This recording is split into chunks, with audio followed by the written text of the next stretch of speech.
Hello, मेरा नाम है दीपक कुमार और आज फिर से मैं novel and realism and novel का हिंदी समरी लेकर आया हूँ।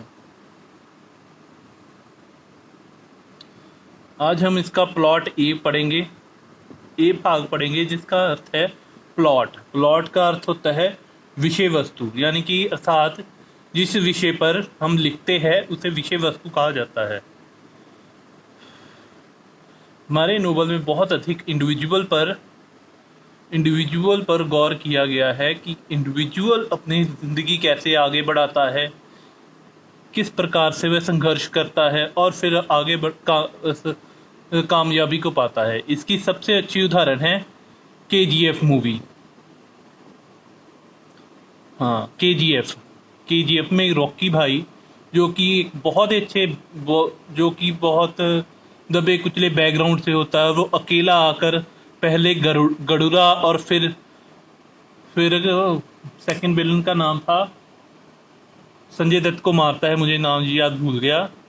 अधीरा अधीरा को मारता है, पर वो अकेला होता है।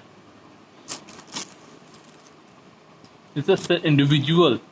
और उसका साथ बाद में वो अपने साथ जब गरुड़ा को मारता है तो उसके थॉट्स के कारण, उसके एक्शन के कारण सभी जो साधारण लोग होते थे उसके साथ होते हैं और केजीएफ की गद्दी पर वह कब्जा करता है।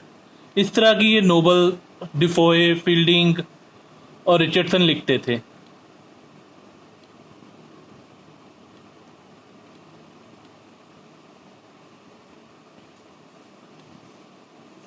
तथा ये जो पिछले ट्रेडिशन से चलते आ रहे हैं सब कुछ, उनको ये डिनाई करते थे।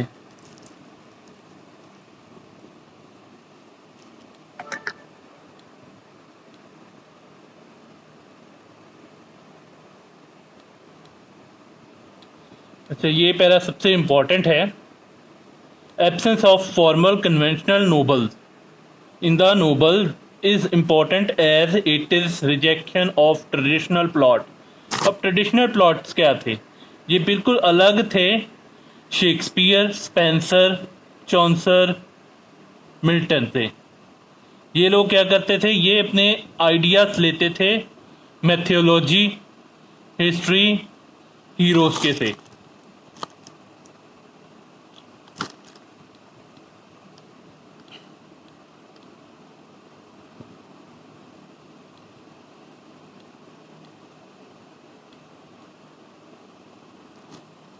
पर ये इसके पूरी तरह से अगेंस्ट थे। इन अपने अब मिस्ट्री और मैथियोलॉजी में अधिकतर सुपर नेचुरल ये सब कुछ होता था। हिस्ट्री में पुराने वो योद्धा और हीरोज। अब मैथियोलॉजी ये होती है यहाँ पर सुपर नेचुरल पावर आ जाए, कुछ समथिंग लाइक दैट।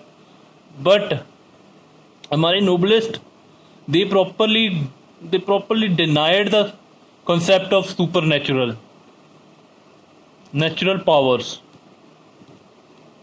और हिस्ट्री में अगर आप देखें, आइडलिज्म में अब देखिए, हम सब ने भगत सिंह के बारे में लिखा है, पर आज तक उनकी पत्नी के बारे में किसी ने नहीं लिखा। वो कैसी थी? उन्होंने हालांकि मैरिज नहीं की, पर फिर भी उनकी ज़िंदगी पर कभी प्रकाश नहीं डाला। ये हिस्ट्री के, हम ये कह सकते हैं कि ये हिस्ट्री के सबल्टन हिस्ट्री के टाइप से है, जो कि दबे कुचले लोगों के बारे में बताते हैं और इंडिविजुअल हीरो बनाते हैं। जैसे केजीएफ में रॉकी भाई थे, वो एक इंडिविजुअल हीरो था।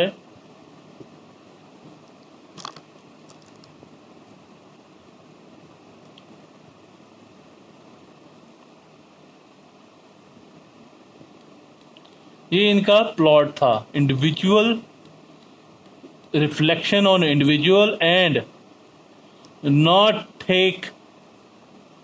Take matter from traditional way, यानी कि मैथियोलॉजी, ये मैथ्योलॉजी हो गई, हिस्ट्री हो गई और आइडल से ये अपने हीरोज खुद बनाते थे।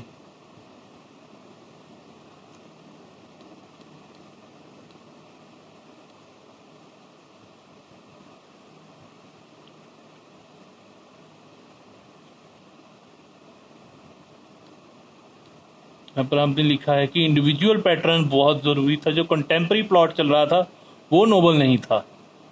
इसके बाद आता है हमारा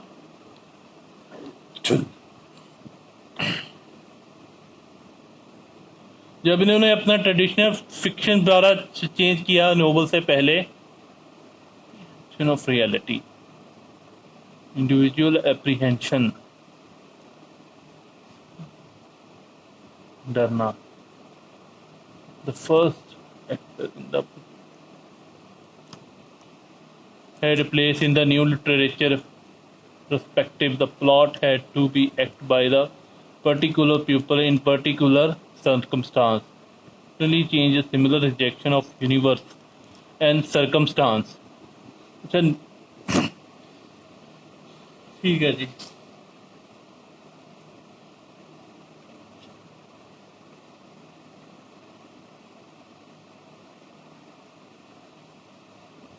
मतलब जितने रखना चाहिए फिक्शन, ट्रेडिशनल फिक्शन, ये सब चेंज हो गए तो इंडिविजुअल ने भी रियलिटी से डरना शुरू कर दिया। ठीक है, इंडिविजुअल एक्शन हो गए, चेंज हो गए, सब कुछ चेंज हो रहा था। ये लोग अपने प्लॉट में पर्टिकुलर बंदे को पर्टिकुलर सर्कमस्टांस में अब हीरो बनाने लगे थे, ये यूनिवर्स को रिजेक्ट कर रहे थे। And emphasize on particular which character realism, apprehension, reality.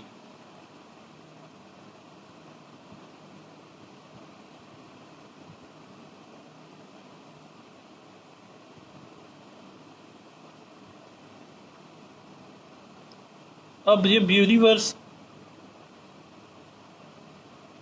ये पर्टिकुलर पर्सन, पर्टिकुलर सर्कमस्टांस, जैसे कि मैंने अभी केजीएफ की एग्जांपल दी, जिन्होंने पर्टिकुलर प्लेस पर पर्टिकुलर सर्कमस्टांस में अपनी जीत को प्राप्त किया, जिसमें उसकी हेल्प की वहाँ के लोगों ने, उसके थॉट्स के कारण, एक्शन के कारण। जब गरुड़ा का उन्होंने सबके सामने सर उड़ा दिया तो पता चला कि कोई स्ट्रॉन्ग बंदा है ये, जिनके साथ हुए, और उसने पूरे केजीएफ पर कब्जा कर लिया और चेंज किया, रिजेक्शन किया यूनिवर्स का। यूनिवर्स के रिजेक्शन के बाद उन्होंने पर्टिकुलर एक कैरेक्टर पर ज़्यादा तवज्जो दी कि यूनिवर्स वगैरह कुछ नहीं होता, जो होता है वो इंडिविजुअल होता है। Berkeley later emphasize that it universe received maxim that everything which exists in particular। अब बार्कले इस थ्योरी के बिल्कुल खिलाफ था। उसका मानना था कि जो भी पर्टिकुलर रिसीव करता है वो यूनिवर्स से ही रिसीव करता है, उसकी अपनी एग्जिस्टेंस नहीं है बिना यूनिवर्स के से। Here both new trend philosophy and the related former character of novel।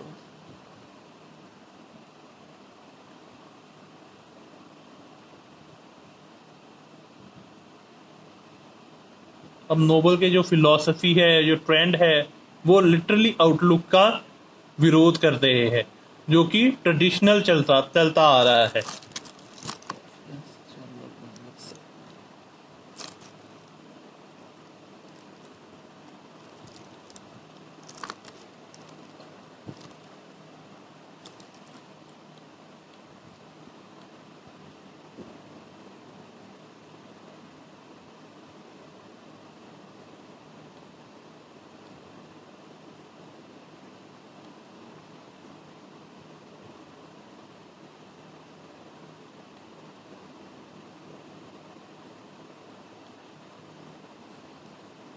इसमें कुछ खास तो दिया नहीं है, यही है कि ये एप्लीकेशन है, हमें साइकोलॉजी प्रॉब्लम्स का सामना करना पड़ा है, हमें होप्स का और लॉक की इन्होंने स्पैट बरी ने ये कहा है कि हमें जो एस्थेटिक टेंडेंसी है उसका फेवर करना चाहिए, और फेवर ऑफ साइकोलॉजी और होप्स, ये लॉक की तरफ ज़्यादा ये इसका झुकाव था, क्योंकि ये इसका मानना था कि सभी प्रॉब्लम का हल हमारी साइकोलॉजी ही है, हमारी मानसिक स्थिति है। अगर वो चेंज हो गई तो प्रॉब्लम अपने आप सॉल्व हो जाती है।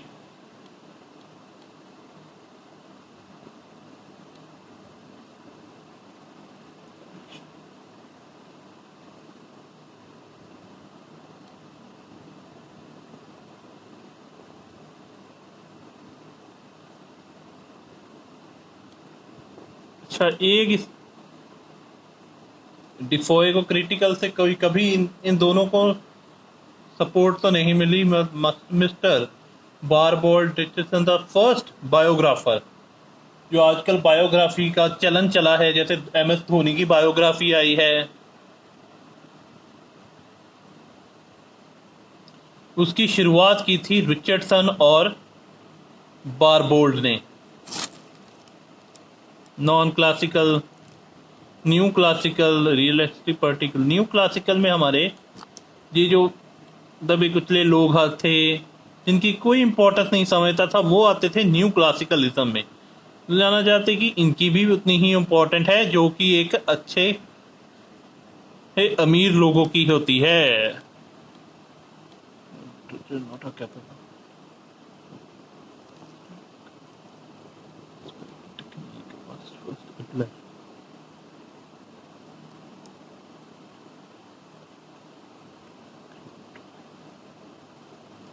अच्छा, Defoe and content to be face painter and historian.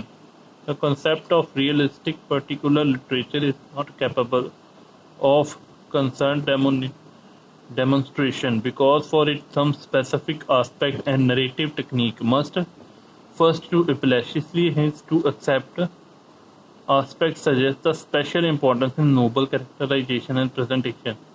अच्छा जी, रियलिज्म में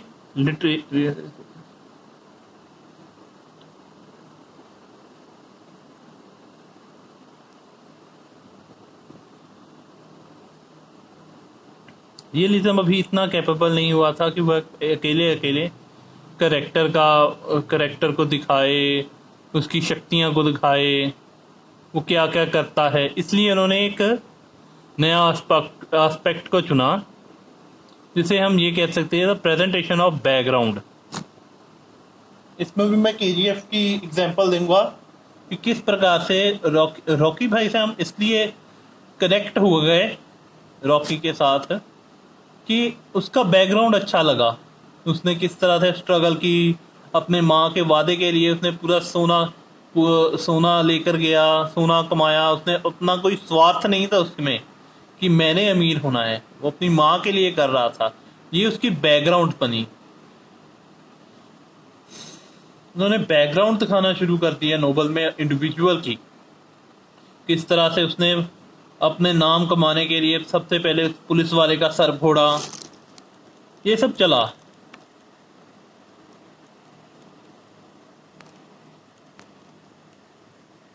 और इसकी शैली बिल्कुल अलग थी प्रीवियस फिक्शन। ये सब तो आप समझ ही गए होंगे।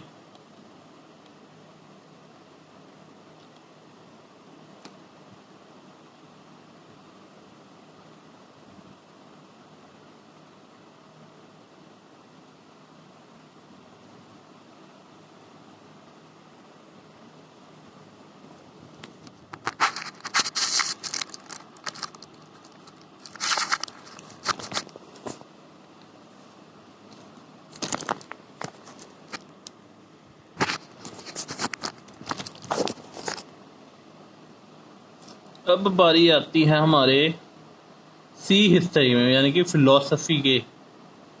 इसका दार्शनिक क्या था, इसका आदर्श क्या था।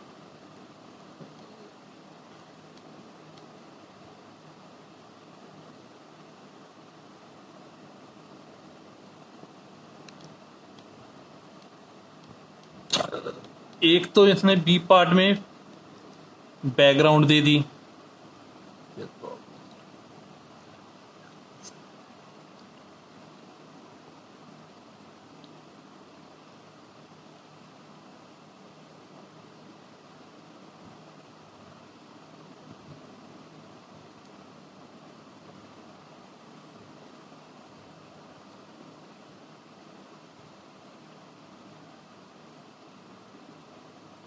इसमें भी यही है कि ये सब पर्टिकुलर को, अब इनकी जो फिलॉसफी है वो तो सेम ही रहेगी कि पर्टिकुलर को ये तवज्जो देते थे। Philosophy, there is a problem of defining the individual person and it attract the great deal of attention. अब इंडिविजुअल को पहले डिफाइन करना तथा लोग उसकी ओर आकर्षित हो, ये भी एक बहुत बड़ी घटना होती थी। For example in England Lockie Barge and many other debate and controversy is seen even in the page of spectator. जो उनके दर्शक थे, स्पेक्टेटर्स, बीच में एक हल्की सी कंट्रोवर्सी हुई, डिबेट हुआ था, पहले realistic thought formal individual early novelist, उसे सेम ही है। Particular individual, there is the way that novelists typically indicate the intention of presenting character as a particular individual, gives him a name just they named in ordinary life। अच्छा, ये बहुत अच्छा किया इन्होंने हर एक बंदे को, ऑर्डिनरी बंदे को अपनी नोबल में नाम देना शुरू कर दिया, जिससे हम उसके साथ पर्सनली कनेक्ट हो सकते थे। In the word of Hobbes, proper name, और ये किसने दिया था? होप्स ने। Names bring to mind one think only a universe recall call any one of many. जब उन्होंने ये प्रॉपर नेम का कॉन्सेप्ट देना शुरू किया था तो उनके माइंड में यह था कि things only universe recall any one for of many. लोग नाम इसलिए है कि यूनिवर्स उसे कई बार कॉल बुला ले। In fact the proper name are visual expression and particular identity of each individual. In literature this fiction of proper name was firstly fully establish in novel. Character को नाम देने का जो सिलसिला है वो सबसे पहले नोबल्स में शुरू हुआ था। वो मतलब पहले प्रोज में भी चलता था कि पूरा करेक्टर को पहले पूरा नाम देना, पर वो होता था मेन करेक्टर, कुछ को सेनापति कह दिया, किसी को मंत्री कह दिया, पर यहाँ पर सभी को नाम मिलता था ताकि हम उस सभी करेक्टर को जान सके।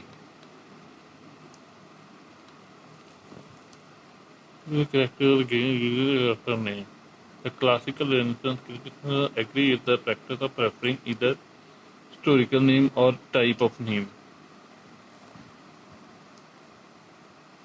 और ज़्यादातर हिस्टोरिकल नेम भी होता था। जो रेनेसांस, क्लासिकल, ऐतिहासिक नेम, अलग अलग प्रकार के नाम दिए जाते थे। जैसे कॉमेडियन नेम भी होते थे, सपोर्ट टू बी कैरेक्टर, उसके कैरेक्टर के अकॉर्डिंग। जैसे हम ये जान ले, सर नेम भी दिया जाता थे, proper ordinary life character. Fiction did not have both given name and sir name, जो कि हमारा पुराना प्लॉट था, ट्रेडिशनल प्लॉट था, जिसमें फिक्शन होता था जो कि मैथियोलॉजी पर बेस्ड होता था। वो नेम एंड सर नेम नहीं देते थे, या तो वो नेम देते थे, सर नेम का तो यूज ही नहीं होता था ज़्यादा। The made an extremely significant break the traditional name and their character as to be suggest that they were to be regarded and particular individual in contemporary social environment।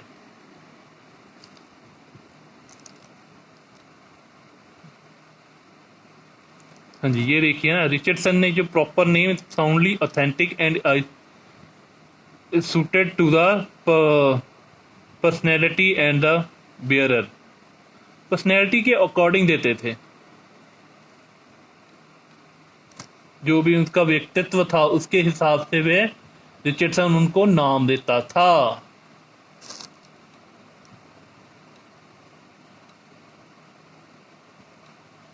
आप ये Nobel जरूर पढ़िएगा, Emilia, जो कि last Nobel था fielding का। बहुत ही अच्छा नोबल है।